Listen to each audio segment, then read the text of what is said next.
Ich bin ein Berliner. I have a dream.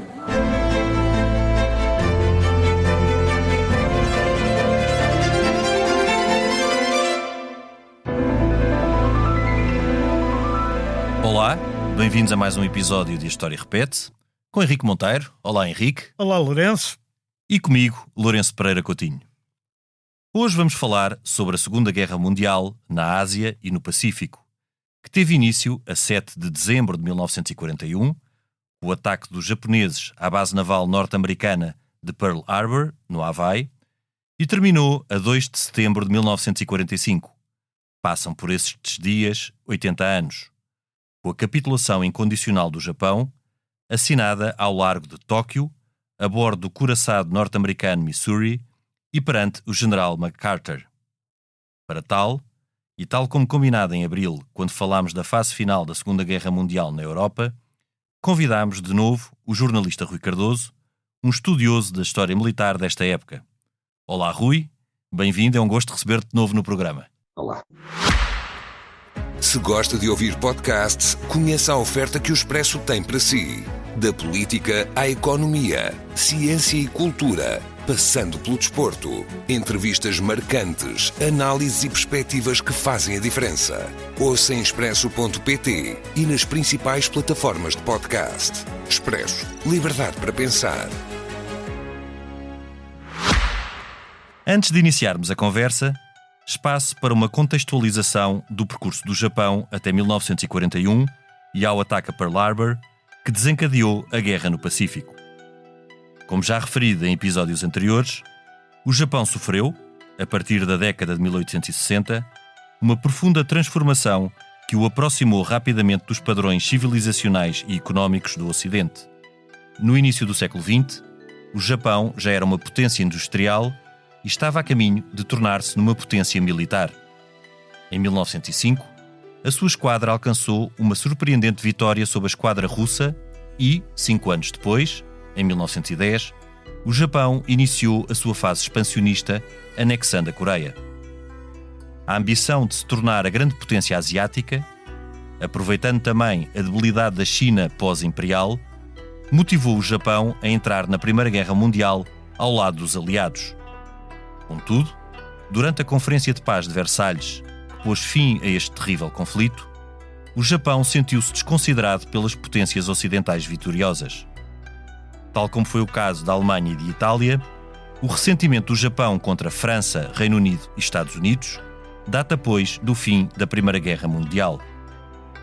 A este ressentimento juntou-se o impacto da crise económica mundial do final da década de 1920. A partir do início da década de 1930, o Japão esqueceu o seu recente passado liberal e iniciou uma fase nacionalista e militarista, materializada na anexação da Manchúria, em 1931, onde instalou um chamado governo fantoche. A anexação da Manchúria foi fortemente criticada pelas potências ocidentais, designadamente na Sociedade das Nações. Por este motivo, o Japão abandonou a Sociedade das Nações no ano de 1933. Seguiu-se uma aproximação às potências do eixo, a Itália fascista e a Alemanha nazi. Em 1937, o Japão aproveitou a continuada debilidade da China para iniciar nova guerra com este Estado. 3 anos depois, em 1940, o Japão forçou o governo francês colaboracionista de Vichy a aceitar a ocupação nipónica da Indochina.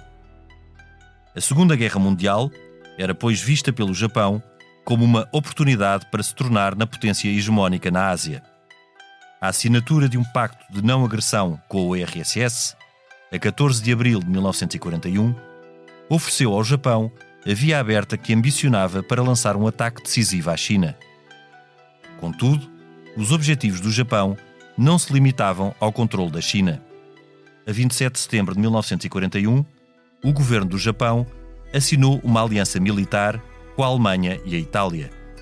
No mês seguinte, o marechal nacionalista Hideki Tojo ascendeu ao cargo de primeiro-ministro. Na altura, os japoneses pretendiam aproveitar o facto de a Holanda estar ocupada pelos nazis para estender a sua hegemonia às então Índias Holandesas, futura Indonésia. Esta ambição teve a oposição dos norte-americanos. Enquanto os japoneses procuravam, aparentemente, negociar com Washington, uma frota de porta-aviões nipónicos dirigiu-se para o Havaí, para o quartel-general da frota americana no Pacífico. Ao que parece, os norte-americanos já tinham descodificado a cifra usada pelos japoneses, pelo que estavam ao corrente desta operação. O presidente Roosevelt terá ordenado assim a saída de Pearl Harbor dos aviões americanos mais significativos, deixando o resto da frota à mercê do ataque japonês. Este aconteceu a 7 de dezembro de 1941 e desencadeou, como já referido, a guerra entre o Japão e os Estados Unidos da América. Este conflito, que se iria prolongar até 2 de setembro de 1945, costuma ser dividido em 3 fases distintas. Na primeira fase, a da Blitzkrieg na Ásia e Pacífico, os japoneses apoderaram-se de um vasto território entre a Ásia do Sul e a Austrália, passando a controlar a zona do Pacífico. Em 1942, o Japão governava já cerca de 450 milhões de pessoas, controlava 95% da produção mundial de borracha, 70% das explorações de estanho e 75% do cultivo de arroz. A segunda fase foi a da reação dos norte-americanos, graças à superioridade dos seus porta-aviões e aviação.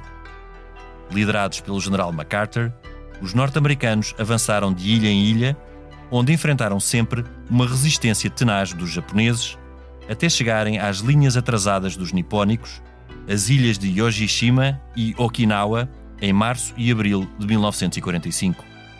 A progressão dos norte-americanos beneficiou também do início do contra-ataque dos chineses de Chiang Kai-shek e do início do avanço dos soviéticos sobre a China e a Coreia. Contudo, os japoneses estavam ainda longe da capitulação e os americanos não previam um assalto ou uma operação final antes de 1946. A terceira fase ficou marcada pelo lançamento das bombas atómicas nas cidades cristãs japonesas de Hiroshima e Nagasaki. Em julho de 1945, enquanto participava na Conferência de Yalta, o presidente norte-americano Truman fora avisado que a bomba atómica tinha sido testada com sucesso no deserto do Novo México, nos Estados Unidos. Perante a perspectiva da continuação da guerra e da possibilidade de muito mais baixas no exército norte-americano, Truman tomou a difícil e controversa decisão de autorizar o lançamento da bomba atómica sobre o Japão. Tal aconteceu a 6 de agosto de 1945, na cidade de Hiroshima, provocando uma devastação sem precedentes e cerca de 100 mil mortos. Contudo, as consequências terríveis desta bomba atómica não foram suficientes para levar os japoneses a renderem-se. Assim, Truman ordenou o lançamento de uma segunda bomba atómica, o que aconteceu a 9 de agosto, desta vez sobre a cidade de Nagasaki. Ainda assim, vários militares e políticos japoneses continuavam a resistir à capitulação, o que obrigou o imperador Hirohito a, pela primeira vez, emitir uma opinião no Conselho de Guerra. Esta foi favorável à rendição incondicional do Japão. Como já referido, a capitulação do Japão foi assinada ao largo de Tóquio, no Curaçao de Missouri, a 2 de setembro de 1945. Nos anos seguintes, o Japão foi, na prática, um território sob o governo norte-americano, isto até fevereiro de 1952, iniciando também uma nova transformação radical que converteu um país belicista e expansionista num Estado que hoje é, para mim, uma das referências civilizacionais do tempo presente. E depois desta introdução, passo a palavra ao Henrique para começarmos a conversa com o Rui Cardoso. Muito bem. Olá, Rui, mais uma vez. Eu gostava de para começar a fazer uma pergunta que é sobre a tua opinião sobre esta questão, que é uma questão que é quase moral. Tu entendes, para lá do horror que foi Hiroshima e Nagasaki e o facto de bombas atómicas caírem sobre cidades, nomeadamente Nagasaki era uma cidade até construída por portugueses, curiosamente, mas o horror daqueles milhares de mortes e também depois durante dezenas de anos que nascerem pessoas com deformidades, tudo o que a gente sabe, há quem defenda que isso mesmo assim poupou vidas em função das vidas que iriam ser perdidas se os americanos não tivessem tido uma ação tão brutal. Claro que a gente nunca pode... Isto é uma coisa... O que é que seria se... Mas qual é a tua opinião sobre isto? A decisão das Forças Armadas e do presidente norte-americano tem um racional do ponto de vista da guerra ou não tem racional absolutamente nenhum e foi aquela que foi só para os americanos mostrarem a sua superioridade total militar a partir de então? Henrique, deixa-me só acrescentar qual foi no fundo a ética da bomba atómica. A ética da bomba atómica não, se houve ética na decisão de lançar a bomba atómica.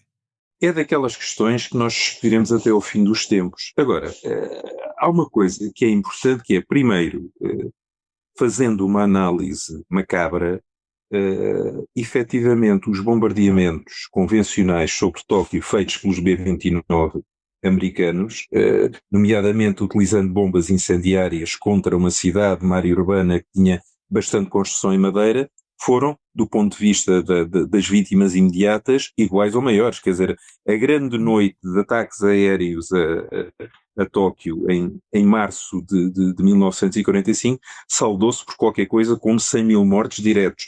Enquanto em Hiroshima e em Nagasaki nós desagregamos sempre entre as pessoas mortas pulverizadas, desintegradas pela explosão, mortalmente feridas, e depois aqueles que vão morrer lentamente, de leucemias, de cânceres e de mais coisas horríveis. Portanto, quer dizer, em termos... o que nos assusta é a utilização, como disse o imperador japonês, de uma nova arma, extremamente cruel, são as palavras textuais dele quando falou pela rádio. Agora, isto levanta um outro problema, e esse outro problema é se, de facto, a utilização da bomba de urânio sobre Hiroshima e da bomba de plutónio sobre Nagasaki não tem também um interesse secundário, que é alguma intimidação sobre Stalin, porque precisamente na altura em que a primeira bomba cai sobre Nagasaki, o Exército Vermelho tinha lançado uma ofensiva blindada com 1,5 milhão de homens sobre a Manchúria e que efetivamente, em poucos dias, derreteu completamente as forças japonesas que ali existiam e levou à conquista da Manchúria e, de facto, ao avanço na direção da Península da Coreia. Há aqui uma reflexão interessante que é: o exército japonês é extremamente eficiente, sobretudo a infantaria ligeira adaptou-se à selva, adaptou-se à guerra defensiva nas ilhas, era extremamente resistente, frugal, com um bocado de arroz e um bocado de água, eles aguentavam-se indefinidamente. Agora, era o exército japonês muito pouco mecanizado e contra, de facto, um avanço blindado calcado daquele que os soviéticos tinham feito na Europa, de facto, duraram muito pouco tempo. Ou seja, há aqui um lado da utilização da bomba atómica, para intimidar Stalin e 2, para impedir que aos soviéticos passasse pela cabeça a ideia de um desembarque no Japão, que numa realidade paralela poderia levar a que, de facto, houvesse um checkpoint Charlie no meio de Tóquio, dividido numa zona soviética e numa zona americana, como Berlim. Portanto, nunca se chegou a isso. A Operação Dawnfall, portanto, que era uma sucessão de desembarques nas várias ilhas japonesas e respectiva conquista e tal, de facto, as estimativas mais pessimistas apontavam para 1 milhão de baixas entre mortos e feridos nos soldados americanos. Mas nós nunca saberemos se isso seria rigorosamente assim, porque, de facto, em Okinawa, pela primeira vez, que já era território histórico japonês, não houve rendições em massa de civis japoneses, muitos até se preferiram suicidar, mas houve algumas, e de militares também. Portanto, não é absolutamente líquido que numa situação de bloqueio às ilhas japonesas, portanto, sem combustível, sem abastecimentos, até no limite sem comida, não pudesse haver uma cedência do lado japonês. Mas isto é contrafactual. De facto, nós nunca saberemos se seria assim, se não. Rui, então tu pensas que esses fatores terão pesado mais na decisão de lançar a bomba atómica que as potenciais baixas no exército norte-americano? Ou seja, o fator de intimidação de Stalin... E intimidação dos próprios japoneses. Não, só falta aqui uma coisa que é importante, que é a própria polémica dentro dos cientistas do Projeto Manhattan. Uma facção extremamente significativa liderada pelo físico húngaro Leo Szilard, que era um dos primeiros que tinha associado à carta a Roosevelt para ser lançado o projeto Manhattan, e ele dizia, estando a Alemanha nazi derrotada, os nazis não conseguiram chegar à bomba atómica, os japoneses nem lá perto, não se justifica que nós utilizemos esta arma contra alvos com população humana. Sugiro, dizia-se, ou diziam outros cientistas do projeto Manhattan, que se faça uma demonstração num local deserto ou semideserto para os intimidar, mostrar o poder da arma que temos, mas sem causar baixas desnecessárias. Na altura, Oppenheimer opôs-se a isto e acabou por autorizar a utilização da bomba. Mais tarde, curiosamente, já nos anos 50, Szilard e Oppenheimer vão estar os dois do mesmo lado contra o desenvolvimento da bomba de hidrogênio e serão ambos afastados, e Oppenheimer será vilipendiado da maneira mais indecente, acusado de ser um agente soviético e tal. Só será reabilitado a poucos meses da sua morte pelo presidente Johnson, já nos anos, creio que 66 ou 67. 66. Mas, Rui, o Oppenheimer, aliás, viveu o fim da vida numa angústia brutal. Mas há aqui também uma coisa que é, de certa forma, também é contrafactual, mas que é, de certa forma, irónica. É que aquilo que preservou a paz entre as grandes potências e a paz na Europa durante tantos anos, depois de 1945, e estou agora aqui a... Foi a bomba. Foi o facto de existir a bomba, não é verdade? Pois é, paradoxal. É paradoxal, não é? É paradoxal, mas ainda no outro dia, uma coisa que escrevi para o Expresso, citava um antigo assessor, creio que ou de Clinton ou de Obama, ou de ambos, que dizia de uma forma extremamente lúcida: o que nos permitiu evitar um apocalipse nuclear durante a Guerra Fria foi uma combinação de sorte, de bom senso e de contactos entre um lado e o outro. Portanto, o perigo evidentemente existiu sempre, não é? Exato. Claro, e continua a existir, não é um... E continua a existir, ok, né? Aliás, já estivemos mais longe desse perigo, também já estivemos mais perto, mas provavelmente também já estivemos mais longe, não é? Agora, o Japão, de facto, depois desta tragédia das bombas e também daquele fanatismo que o exército japonês tinha, que aliás permitiu que ilhas remotas continuassem japoneses a lutar, que nem sabiam que a guerra tinha acabado, não é? Houve vários... Nem lhes interessava, não é? Nem lhes interessava, mas havia episódios desses, estavam lá... ainda ao serviço. E de outra coisa ainda é que o Hirohito, sendo imperador do Japão durante a guerra, é o único líder das potências aliadas da Alemanha que se mantém no poder para lá da guerra, não é? É verdade. E isso porque os norte-americanos acharam que era preferível mantê-lo para manter a estabilidade no Japão. Ele era considerado um deus. Sim. Deixou de ser considerado a seguir ao fim da guerra. E à Constituição de 47 depois. Sim, durante a ocupação americana do MacArthur até 52. Mas há uma coisa curiosa, é que depois os japoneses transformam aquele país totalmente destruído. Nesse aspecto eles ainda são mais fabulosos que os alemães. Os alemães conseguem reconstruir-se completamente, não é? A Alemanha Ocidental. E depois a outra também, mais tarde, depois da queda do Muro de Berlim. Mas os japoneses, quando chegam à década, digamos, os finais de 70, princípios de 80, já são outra vez uma grande potência económica, tecnológica e tecnológica. E tudo a copiar. Sim. E tudo começou pelos japoneses copiarem uma arma portuguesa, quando ainda não tinham armas de fogo, no século XVI. Portanto, a cópia sempre fez parte do código genético japonês, não é? Não, mas, Henrique, mas a cópia para melhorar, de facto. A cópia de qualidade, com uma réplicas de qualidade. Exato. É um bocado o que os chineses estão a fazer agora, não? Não, mas repara nesta coisa que é extraordinária, quer dizer, os japoneses iniciam a conquista ao contrário dos Estados Unidos, ou seja, a conquista económica e não militar, quando criam uma marca específica. Nós hoje em dia falamos no Lexus. Lexus significa Luxury Export for the United States, e criam um modelo da Lexus que é 1000 vezes melhor, que a Toyota, é a marca de luxo da Toyota, claro, e que esse primeiro modelo da Lexus, portanto, com caixa automática, motor a gasolina, ar-condicionado, uma série de coisas, era 1000 vezes melhor do que qualquer coisa que saísse de Detroit, e além de mais era mais barato. Portanto, aí digamos, a vingança póstuma do Império Japonês, é a conquista do mercado automóvel dos Estados Unidos. Enfim, em larga medida.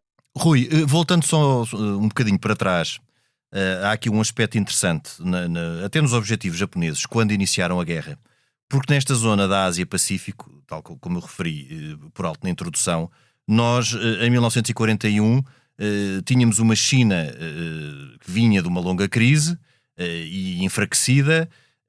A Índia pertencia ainda, era o Raj britânico, portanto ainda pertencia, estava no Império britânico. A Indochina tinha sido ocupada já pelos japoneses, porque França também tinha sido ocupada pelos nazis, e os japoneses aproveitaram para ocupar a Indochina, e os japoneses também cobiçavam as Índias Orientais holandesas, ou seja, havia um projeto japonês de ser hegemónico no espaço do Pacífico. Com a esquadra que os japoneses tinham, que essencialmente, tal como os britânicos, e é interessante aqui fazer esta comparação porque são duas ilhas, não é?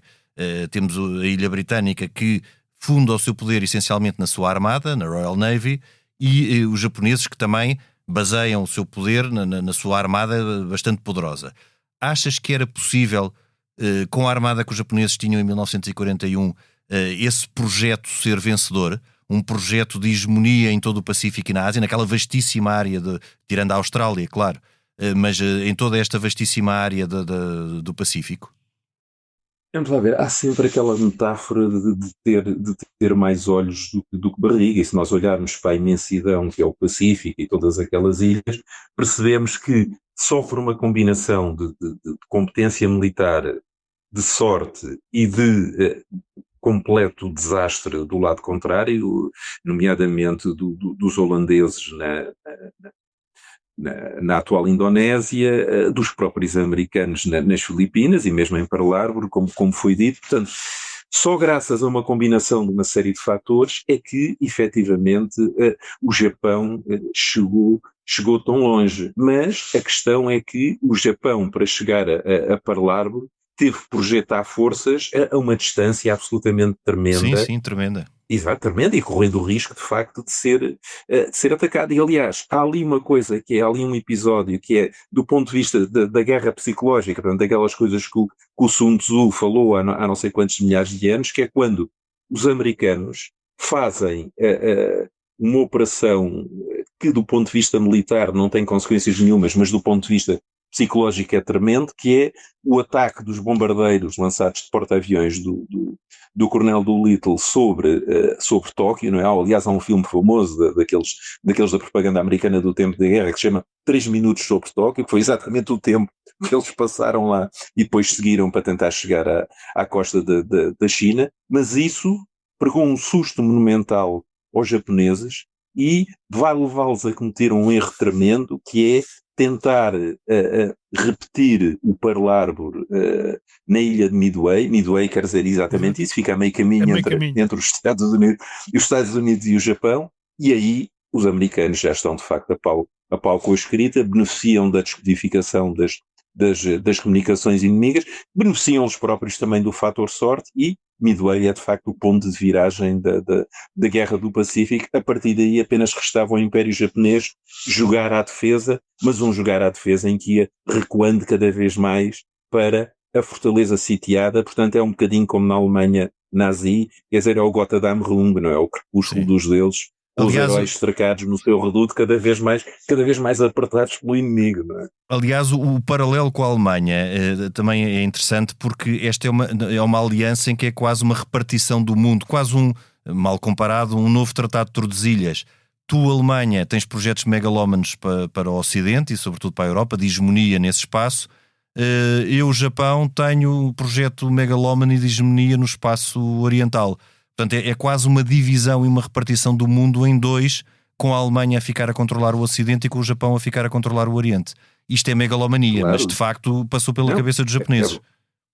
Não, é verdade, e não deixa de ser curioso o paralelo. Eu acho que ele até vai mais longe, porque aquilo que a máquina de guerra nazi conseguiu fazer com a Blitzkrieg na Holanda, na Bélgica e na França, era irrepetível nas estepes da Rússia porque a escala era completamente outra, as condições climatéricas eram outras e, portanto, e o fator tempo no sentido cronológico dos meses, a sucessão das estações e tal, complicava ali no Pacífico também exatamente a mesma coisa. E depois um outro aspecto engraçado é que os japoneses começam a Guerra do Pacífico com superioridade tecnológica absoluta, uma belíssima aviação aeronaval, portanto embarcada nos porta-aviões, mas, e também depois navios de guerra também, como não havia, como mais ninguém os tinha, grandes navios de guerra, cruzadores e couraçados, mas a partir de 1943, 44, então já em 45, a superioridade tecnológica passa para o lado dos americanos, seja no que respeita aos aviões, os aviões americanos vão ser tão ou mais rápidos que os japoneses, mais bem armados e, sobretudo, muito mais blindados, portanto, com muito mais capacidade de encaixar pancada, enquanto os aviões japoneses eram extremamente leves, mas muito mal protegidos e, portanto, à primeira rajada que assestasse num ponto sensível, acabava-se o avião. Com os navios, grandes navios de guerra, passa-se o mesmo. Os americanos vão progredir rapidamente na questão do tiro naval dirigido por radar e vão ter resultados muito superiores aos dos japoneses. E já agora há aqui uma curiosidade, quer dizer, nós temos 4 presidentes dos Estados Unidos a lutar na Segunda Guerra Mundial, John F. Kennedy, que é oficial de marinha, condecorado, porque salva os seus marinheiros e ainda nada uma ilha de ir ajuda, depois da lancha de torpedeira deles ter metido ao fundo. Exatamente. Nixon, que não se notabilizou por nada, a não ser por vender hambúrgueres e cervejas aos seus camaradas de armas. Também é necessário, não é? Bush pai, claro, Bush pai, era um bocadinho a prefiguração do Watergate antes de tempo. Era Bush pai, de facto, foi do lado negociante do Nixon. Exatamente. Bush pai que foi abatido, o avião dele foi abatido, o resto da tripulação morreu. Ele sobreviveu. E Gerald Ford, que era um brilhante, vamos dizer, artilheiro e que comandava todo o tiro antiaéreo num dos grandes porta-aviões americanos. E, de facto, esse aspecto também do apuro do tiro antiaéreo, quando os japoneses começarem a recorrer em desespero de causa aos ataques suicidas, aos ataques kamikaze, tinha também a sua importância. Não era tiro dirigido por computador, não havia computadores naquela altura, não era sequer dirigido por radar, mas tinha já algum grau de sofisticação e, de facto, Gerald Ford, o presidente dos Estados Unidos, brilhou como oficial de marinha nesse campo. Há aqui um ponto, Rui, que é o Japão, quando começa a atacar a China, que isso ainda é antes da Segunda Guerra, não é? Sim, entre 30, claro. Em 30, eles contam com uma China dividida, porque havia uma guerra, praticamente uma guerra civil entre o Chiang Kai-shek, o Kuomintang e o Partido Comunista de Mao Tse-tung, não é? Mao Tse-tung, mas é curioso que eles talvez não contassem com uma coisa, que era com o governo da grande coalizão, quer dizer, ou seja, os chineses conseguem superar diferenças e isto hoje parece quase impossível, não é? E um partido de direita como o Kuomintang consegue fazer uma aliança com o Partido Comunista particularmente radical, como era o Partido Comunista Chinês de Mao Tse-tung. E isso foi, digamos, um revés brutal para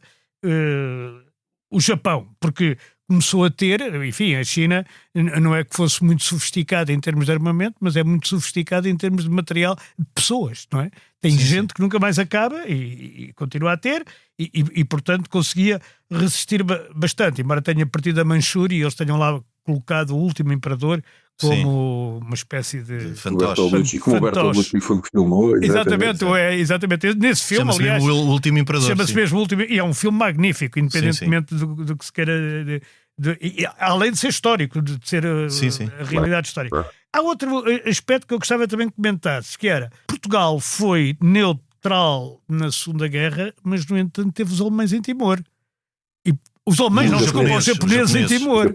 E portanto aí, quer dizer, apesar de toda a nossa neutralidade, fomos invadidos também. E havia portugueses na altura, incluindo militares, a viverem em Timor, que tiveram grandes problemas com os japoneses. Isto é uma coisa que, curiosamente, na história de Portugal, praticamente passa despercebido. Sim. A ocupação japonesa de Timor, sim. Sim, houve aquele filme do Francisco Manso, que apesar de tudo tenta romancear isso um bocadinho. Não, sim, mas os japoneses ocupando a Indonésia também, a Indonésia na altura não iriam deixar de ocupar Timor, não é? Não é? Para aí que isto é dos portugueses e eles são... Não, até porque também, vale a verdade, havia lá trocas australianas, não é? Isso, portanto, foi o pretexto final para eles invadirem aquilo. Curiosamente, Macau aguentou-se, enquanto Hong Kong foi tomado pela força e foi tomado com uma crueldade absolutamente indizível, nomeadamente quando os soldados japoneses entraram no hospital de Hong Kong e, de facto, passaram a fio de espada tudo o que lá estava, entre médicos, enfermeiras, feridos, doentes, aquilo foi tudo aviado, quer dizer, portanto, Macau aí aguentou-se, portanto, aí a neutralidade valeu. Em Timor não valeu nem nada que se parecesse. Tenho ideia que há militares e civis portugueses que passaram, portanto, à guerrilha anti-japonesa e lá se aguentaram, juntamente com australianos e com timorenses propriamente ditos, até o fim da guerra. É que esta guerra tem algo de quase medieval, até pela sua crueldade. Claro que as guerras são sempre cruéis, são sempre violentas, não é?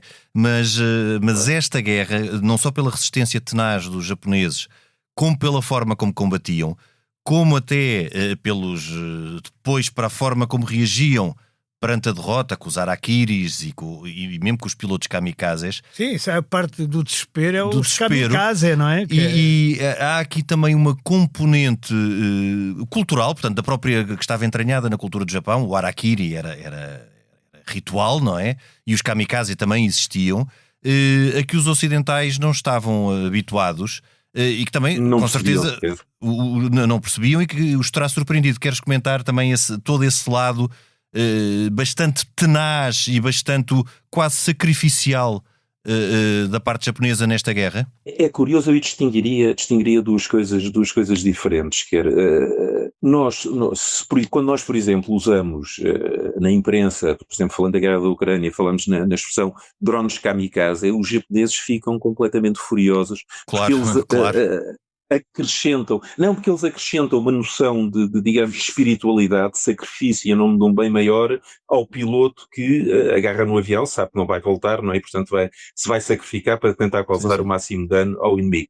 Da mesma maneira que uma coisa que nós achamos uma barbaridade indizível, que é, por exemplo, os prisioneiros aliados serem decapitados, isso acontecia, por exemplo, a prisioneiros que tinham conseguido fugir e eram recapturados e, dentro da lógica do Bushido, portanto do código medieval dos samurais, eles tinham perdido a sua honra quando se tinham rendido, ao fugirem tinham-na recuperado e, portanto, mereciam morrer como homens honrados, ou seja, com a cabecinha cortada.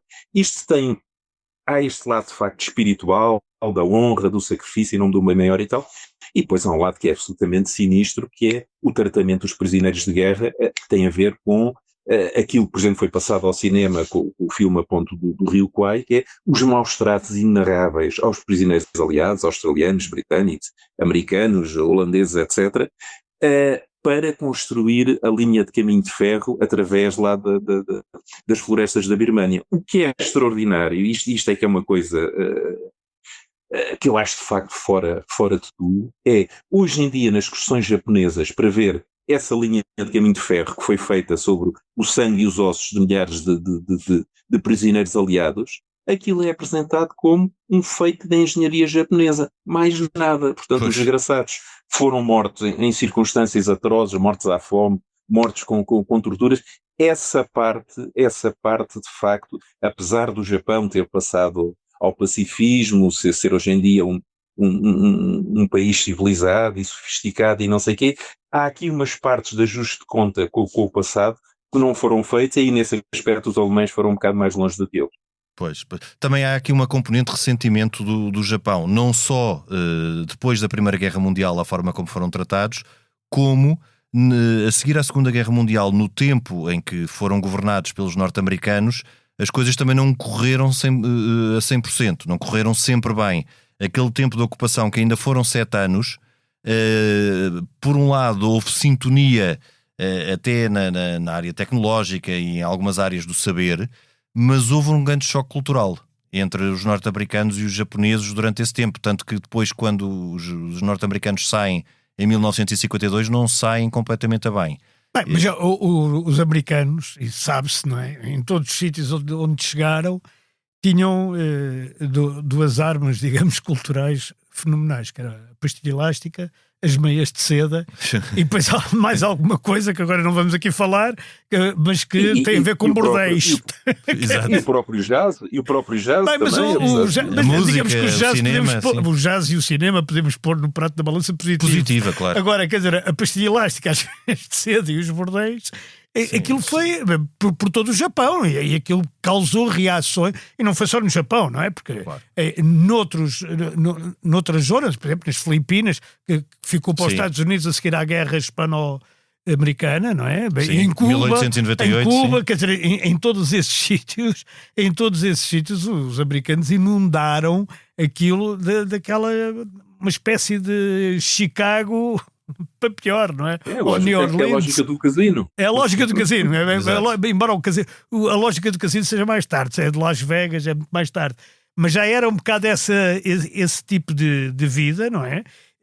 Que ainda por cima, naquela lógica americana, que também é um bocado puritana em algumas coisas, sendo a milhares de quilómetros de distância, já não fazia mal, não é? Pois. Tem sempre longe da vista. Longe da vista, longe do coração, digamos. É uma coisa assim. O que acontece em Tóquio fica em Tóquio. Exatamente.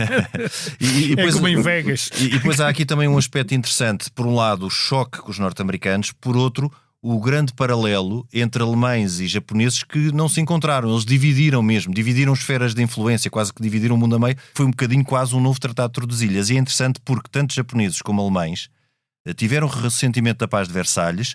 Depois, na década de 30, tiveram sonhos hegemónicos e megalómanos de conquistarem toda a sua, tanto no hemisfério ocidental como no hemisfério oriental, ficarem dominantes, a Alemanha no Ocidente e os japoneses no Oriente. E depois da Segunda Guerra Mundial, ambos, também como já referimos, tiveram uma recuperação quase milagrosa. Portanto, há aqui um paralelo grande entre a Alemanha e o Japão. Mas há uma contradição, durante todo o século XX. Há uma contradição insanável. É que boa parte da ideologia alemã do tempo do nazismo se baseia na raça superior na ariana. idade da superioridade, sim. Na superioridade ariana, que obviamente não pode envolver os japoneses. Claro. Ao mesmo tempo, se bem que, Henrique, os japoneses também têm a ideia da sua superioridade. Exatamente. Não é tão... Que não é ariana, tão, que não é ariana, que não pode envolver alemães. Portanto, digamos mas que... no caso do Japão é mais cultural e civilizacional, Sim, não é tanto rássico. Mas quer dizer que se por acaso se o Japão e a Alemanha tivessem ganho a guerra, provavelmente as praças entrariam em guerra um com o outro. Seria o mais provável. Era o mais provável. Convém lembrar-nos do livro de ficção científica do Philip K. Dick, O Homem do Castelo Alto, que é exatamente isso. Os alemães e os japoneses ganham a guerra e depois dividem os Estados Unidos a meio. Pois, exatamente. Pois. Ainda bem que isso ficou na ficção. Como é que se chama? Um Charlie. É o Homem do Castelo Alto. Eu sei, mas estava a dizer, dividiam a meio e punham lá também um Checkpoint Charlie, também ali, mais ou menos. Alguns no Nevada ou coisa parecida. Sim, ou em Springfield, Illinois, assim uma coisa. É conforme se dividisse norte-sul ou leste-oeste. E enfim, e no campo da ficção, ficávamos por aqui. Rui, foi um grande gosto termos-te aqui novamente no programa. Até à próxima. Até à próxima. Henrique, obrigado. Nós até para a semana. Até para a semana, noutro tempo e noutro espaço. É isso. Eu sei que ias dizer isso. Mas espera lá, que falta dizer que a gravação e sonoplastia esteve a cargo de Gustavo Carvalho. Nós voltamos na próxima semana, noutro tempo e noutro espaço.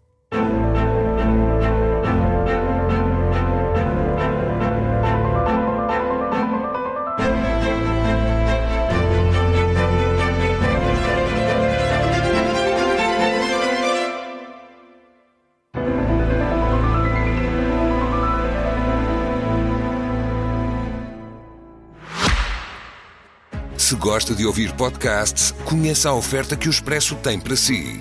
Da política à economia, ciência e cultura, passando pelo desporto. Entrevistas marcantes, análises e perspectivas que fazem a diferença. Ouça em expresso.pt e nas principais plataformas de podcast. Expresso. Liberdade para pensar.